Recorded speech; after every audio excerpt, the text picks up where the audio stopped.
Once upon a time, there was a television commercial.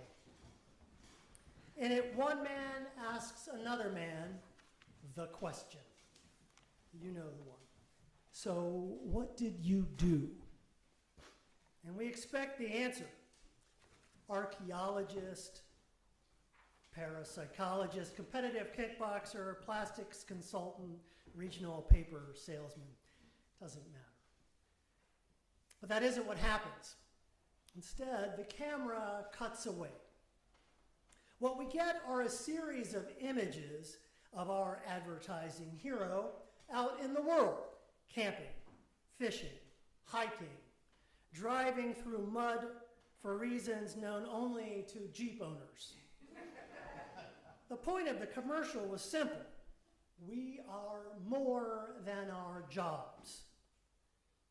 Now, I suspect many of you here have had some extraordinary careers. Teachers, artists, social workers, doctors, executives, builders, healers, people who fixed things, led things, made things, cared for people, people who spent years, maybe decades, trying to leave the world a little better than you found it. And if that's you, I get it. I see you. But I would also wager many of you had that job at some point. You know the one, the summer job, the weird job, the I was only going to do this for a year job, the how did I end up here job, the job that made you question your career choices, the job that made you question everyone else's career choices, the job that convinced you that your true calling was not this, the job where every Monday morning felt a little like the opening credits of a disaster movie. Anyone here have a job like that? Maybe it's a good thing that jobs are not our whole story, not even the jobs that we've loved. And I really like that. And I know that once upon a time, I didn't believe it. And that feels worth talking about this Memorial Day. Because Memorial Day asks us to remember important things. Family, friends, neighbors, ancestors, those who served, those we lost. And memory is strange, isn't it? We act as if what is remembered are accomplishments. But while that's what gets written down in books, mostly what we remember are people. A laugh, a song, a favorite chair, the way someone stood with coffee in the morning, a folded flag, an old photograph, a tackle box nobody opens anymore, a boat still tied to the dock. Maybe that ought to be the lesson. When the titles fall away, when the work is finished, when all the accomplishments are filed off into history, images and echoes of images, that's what remains. And this leaves us with a question. If we are more than our careers, who are we? Before ministry, I spent 25 years in Silicon Valley technology companies. And after many years of therapy, I can now say that this was not my best self. I can also say that it was not entirely my fault. I blame spreadsheets and quarterly targets, key performance indicators, performance metric reviews, PowerPoint decks explaining other PowerPoint decks. If an alien had looked down on me from orbit, they would have been completely justified to conclude that paperwork was the one thing that I valued most in the world. I'm going to hazard a guess and say that I was not unique in this. But since we're honoring Memorial Day, I want to remind remind you of something. I want to remind you that we are not living in the future we were sold. In fact, the whole Industrial Revolution was underwritten by the idea that innovation, that acceleration, that mass production would reward us not only with more wealth, it would reward us with more time. Time to create, time for family, for leisure, for curiosity, time to dream, to make art, to watch the tide come in and do absolutely nothing productive. That was the bargain. And you can go look this up. The promise was always the same. Efficiency meant time. Somewhere along the way, we seem to have spent the dividend. We got bamboozled into filling every empty space, even retirement. Anybody here retired? One or two of you? Anyone here bored? Some of you, and if you are, good. But for the rest of you, you were supposed to end up with too much free time. Instead, you probably now schedule your leisure time like it was another meeting. 8 a.m. breakfast, 9 a.m. walk the dog, morning appointments, lunch with friends, 2 p.m. nap, afternoon appointments and committee meetings, dinner, choir practice, calendars full, add, rinse, repeat. Is that you? Anybody? Some of you. Brings me to Kurt Vonnegut, Unitarian Universalist patron saint of trouble. Vonnegut once wrote, "We are here on earth to fart around. Don't let anybody tell you any different." The first time I heard that, I laughed. The second time I heard it, I got a little uncomfortable because what if he's right?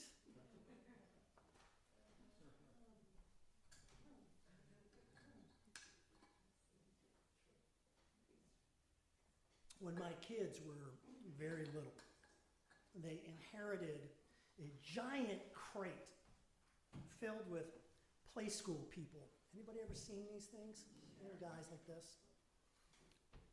They have little arms that move and hands that could hold things. Like they're shaped like little cups. Anyway, their cousins had apparently invested heavily in the medieval version of play school kits. So our crate came with mountains of armor, shields, cloaks, helmets, and a ludicrous number of tiny medieval weapons. Because children are wonderfully strange, we mostly played house. There was a mommy, a daddy, and approximately 1 million heavily armed children.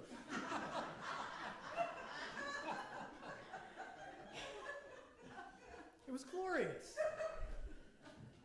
We spent hours sitting on the floor, plastic bits everywhere, stories everywhere, life everywhere. It was a mess. I cannot remember the last day that we played, but I do remember the last day I said I couldn't. Daddy is busy right now. Today, a decade and more later, I can't remember what I was busy with. The urgency there has been forgotten. The project, long over. All those very important emails have been deleted. Even the company I worked for at the time is just a line on an old resume. But I do remember their little faces. And I remember saying I'd have time later. And I remember those toys never came out of the box again. Childhood moved on. This is not my favorite memory. Once upon a time, I came across the idea that we should aspire to live our lives in such a way that, given the option, we live them all over again with zero changes. Friedrich Nietzsche called this living the authentic life. I can't even imagine pulling this off. Not because I regret my life, I don't. Instead, I wonder.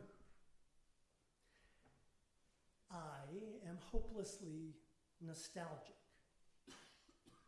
endlessly maudlin, a thoroughgoing romantic. I'd live 1,000 lifetimes and do them all different, just to explore the possibilities and chase down all those what ifs. And that is something I didn't always know about myself. But if you want to know why I am no longer a vice president at a publicly traded tech company, there you go. Somewhere along the way, along my own journey, I had piled so many things onto myself that I couldn't breathe. And then one day I remembered that stuff isn't me. As a father, I worry this might be what waits for my children. As a minister, I worry that it might be what waits for yours or your grandkids. A couple thousand years ago, we received the Tao Te Ching. It opens with these words. The Tao that can be spoken is not the eternal Tao. The Tao that can be told is not the eternal Tao. The name that can be named is not the eternal name. The unnameable is the eternally real. Naming is the origin of all particular things. Free from desire, you realize the mystery. I have always loved that stanza because it is beautiful and deeply unhelpful.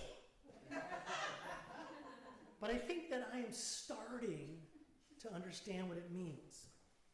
Life piles things onto us. Roles, expectations, job titles, responsibilities, successes, failures. Labels become identity. We gather them the way an anchor left behind the sea, or left in the sea, gathers coral. Soon enough, you can't see the iron anymore, only what's grown on top of it. And life is like that. But somewhere underneath all of that stuff remains the person who once climbed trees, or sailed boats, or painted happy little trees, or chased fireflies, or sat on a dock and watched the light move across the water. Somewhere underneath professional life is the person who, before productivity arrived, knew about wonder. Maybe the work of being human in this world is simply finding that person again. Maybe this is the work, the way, the Tao is trying to call us to. And maybe that can be Memorial Day too, remembering who it is we once were. Unlimbering, unburdening, uncovering our soft, curious selves, our worthy selves, can be every bit as hard as it sounds. As Douglas Adams, the author of The Hitchhiker's Guide to the Galaxy, once wrote, quote, "There is an art, or rather a knack, to flying. The knack lies in learning how to throw yourself at the ground and miss." Clearly, it is the second part, the missing, which presents the difficulties. But what we're talking about is a leap of faith, isn't it? Understanding may be out there, but to get to that place from here, to that place where understanding might come, you may need to jump. I shared this insight with my noble friend, the Bhante Sujatha, the abbot of the Blue Lotus Buddhist Temple in Woodstock, Illinois, good friend of mine. He would like me, however, to suggest to you that meditation and mindfulness might be a bit less painful than throwing yourself at the ground. Less entertaining for me, but also less painful for you, probably. But is getting reacquainted with the you that lives in your heart ever a bad step to take? We, the two of us, think not. So in that spirit, I'd like to offer you a few prompts for your meditative contemplation. When was the last time you watched the sunrise? Stayed up late to look for the aurora, or made a wish on a shooting star? When was the last time you read something absolutely useless, but still wonderful? Called someone you missed. Invited someone to coffee. When was the last time you cooked an entire meal from scratch? Wrote a letter with a nice pen on thick paper. Went out of your way to learn something for no reason at all. Did something that would never, ever appear on a resume. When was the last time you did something simply because it was fun, because it made you happy, or because it made you or someone you love come alive? Questions like these are important, and not only because taking them seriously starts conversations that are way more interesting than the typical surface-level small talk at cocktail parties. In all seriousness, I truly believe questions like this can lead you somewhere good, somewhere interesting, somewhere inspiring. But I must confess, I'm a minister, and a Unitarian Universalist one at that. And because ours is a faith tradition that sees the world as it is and asks us all to work towards what it might yet be, I do have a purpose in asking questions like these. Because the challenges we all face, that our overwhelmed and threatened world beg us to face, they are big. They demand our wholeness, our fullness, our completeness, our very best selves. And a worn out, distracted, numbed, alienated, isolated you is not the best you. And we both know it. I say this really often. It's one of my shticks, so apologies. But if salvation for the human race is on offer, it will only ever come from the labor of human hands, human hearts, and human minds. Your minds, your hearts, your hands, yours and mine's. But what I need, what the world needs, is all of you. I need your minds, hands, and hearts, yes. But I also need your wonder, your hopefulness, and your courage. So I'm asking, what part of yourself still wants sunlight? Because I need that part. The world needs that part of you. And so, maybe that also is what Memorial Day can be for all of us. Not only gratitude, not only mourning, not only memory, but an invitation. Because celebrating Memorial Day really should be about more than surviving wars, more than surviving history, more than surviving our schedules, more than surviving ourselves. Survival is insufficient. We owe the dead more than that. We owe them our lives. Bigger lives, lives enlarged by curiosity, lives deepened by love, lives committed to worthy things, lives that dare joy, lives that make something beautiful from what was given. And that is my hope. That maybe Memorial Day can help us see what remains, help us remember what is good, what is true, and what is precious. Because Memorial Day is ultimately about life. This life we have is a gift, our inheritance and our promise. And in that spirit, I'll give the final word to Tennyson and these lines from his poem, Ulysses.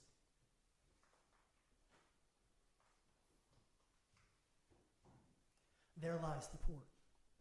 The vessel puffs her sail. There gloom the dark, broad seas. My mariners, souls that have toiled and wrought and thought with me, that ever with a frolic welcome took the thunder and the sunshine and opposed free hearts, free foreheads. You and I are old. Old age hath yet his honor and his toil. Death closes all. But something ere the end, some work of noble note may yet be done, not unbecoming those that strove with gods. The light begins to twinkle from the rocks. The long day wanes. The slow moon climbs. The deep moans round with many voices.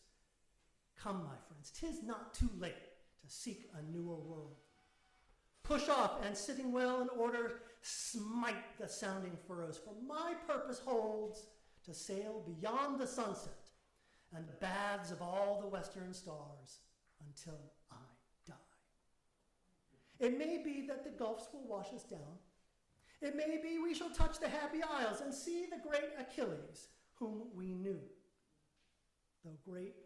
Though much is taken, much abides, and though we are not now that strength which in old days moved heaven and earth, that which we are, we are. One equal temper of heroic hearts, made weak by time and fate, but strong in will, to strive, to seek, to find, and not to yield. Amen.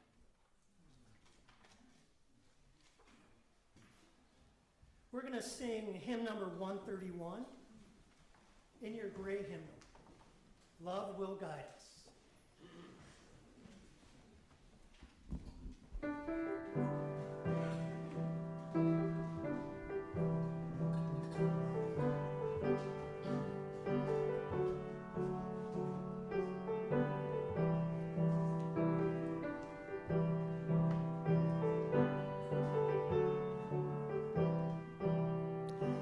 Love will guide us, peace has tried us, hope inside us will lead the way on the road from greed to giving. Love will guide us through the hard night. If you cannot sing like angels, if you cannot speak before thousands, you can give from deep within you. You can change the world with your love. Love will guide us, peace has tried us, hope inside us will lead the way on the road from greed to giving. Love will guide us through the hard night. You can hold up 1 second while standing, and if you are comfortable doing so, but only if you are comfortable doing so, please join hands. If you're not comfortable, just cross your arms like this and know that we will hold you in our hearts. My friends, know that whatever taste or touch you had in this time and place of hope, peace, love, joy, that is a gift that goes with you out into the world. We are different for having spent this time together. And in the words of Henri Frédéric Amiel, remember this: life is short, and we do not have much time to gladden the hearts of those who travel with us. So be swift to love, make haste to be kind, and wherever you go, be bold and go with great thanksgiving. Amen, and blessed be. Please be seated for our post salute. I'm going to share a song of mine called Every Demon. I sang it a day or two after I started writing it, and I was asked to send the lyrics, and I did, although I was hesitant because I knew it wasn't quite done.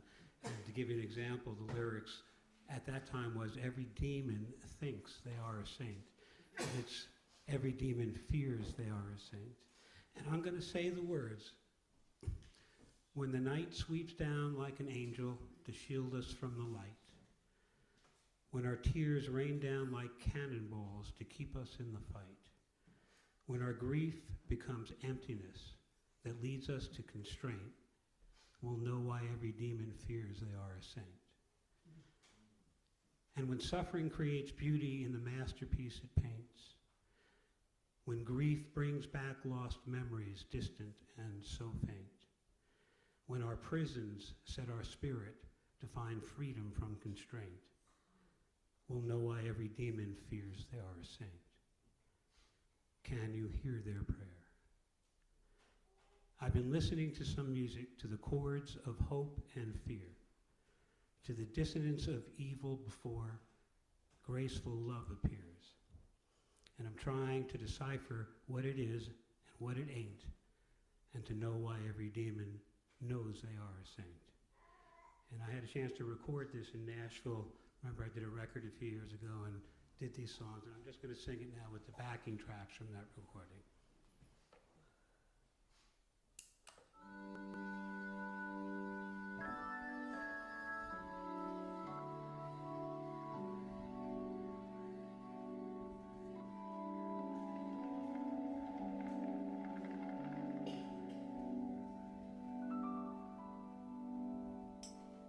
When the night sweeps down like an angel to shield us from the light, when our tears rain down like cannonballs to keep us in the fight, when our greed becomes an emptiness that shows us restraint, we will know why every demon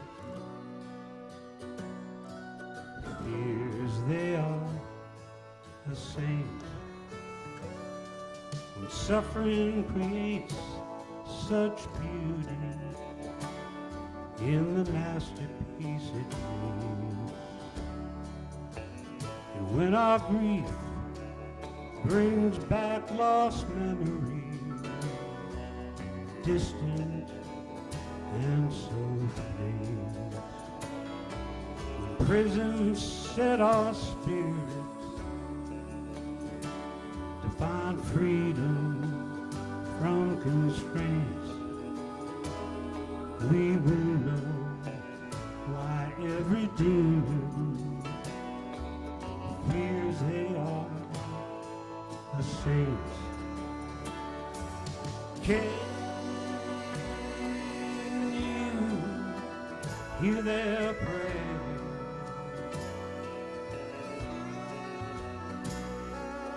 Can you hear their prayer?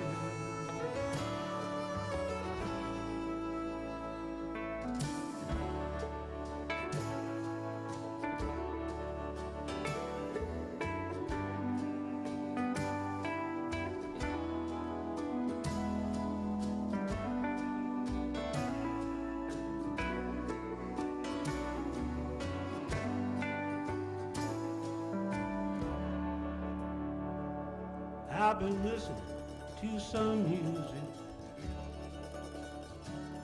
to the chords of hope and fear.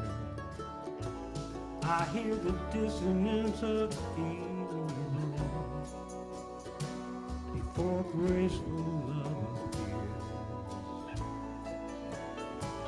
And I'm trying to decipher just what it is, what it ain't, and to know why every demon fears they are the same. To know why every demon knows they are the same.